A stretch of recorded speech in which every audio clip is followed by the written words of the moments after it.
দেখুন, যে ধরনের ঘটনা ঘটছে এবং গোটা দেশের সমস্ত বিরোধী দল, আমরা তো শুরু থেকেই এটা নিয়ে সরব, আপনারা জানেন যে এই যে স্পেশাল ইন্টেনসিভ রিভিশন যেভাবে এটাকে ব্যবহার করা হচ্ছে, নির্বাচন কমিশনকে ব্যবহার করছে বিজেপি এই গোটা এসআইআর বিষয়টিকে একটা দুমুখ অস্ত্র হিসেবে ব্যবহার করতে চাইছে, মানুষের ভোটাধিকার কেড়ে নিতে চাইছে।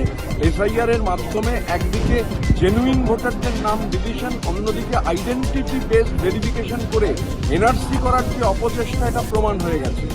আমরা সব থেকে দেখছি যে এটা সব থেকে দুঃখজনক যে দেশের নির্বাচন কমিশন, সেই নির্বাচন কমিশনকে যেভাবে ব্যবহার করার চেষ্টা হচ্ছে, এটা দুর্ভাগ্যজনক। বিজেপি যেভাবে ব্যবহার করার চেষ্টা করছে, এটা মনে রাখা দরকার যে এইভাবে ভোট বাংলার মাটিতে একজনেরও ভোটাধিকার কেড়ে নেওয়া এত সহজ নয়।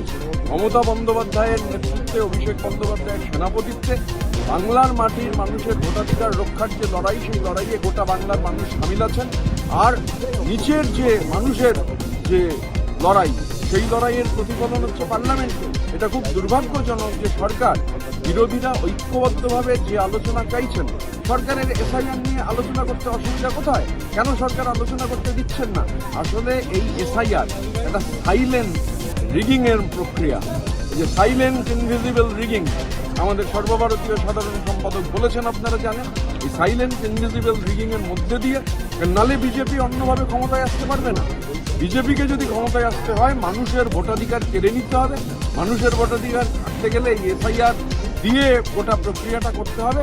এবং এটা একটা, আমি আবার বলছি, যে দুমুখ অস্ত্র হিসেবে ব্যবহার হচ্ছে। কিন্তু ভোট চুরি বাংলার মাটিতে এত সহজ নয়, মানুষের ভোটাধিকার কেড়ে নেওয়া সহজ নয়।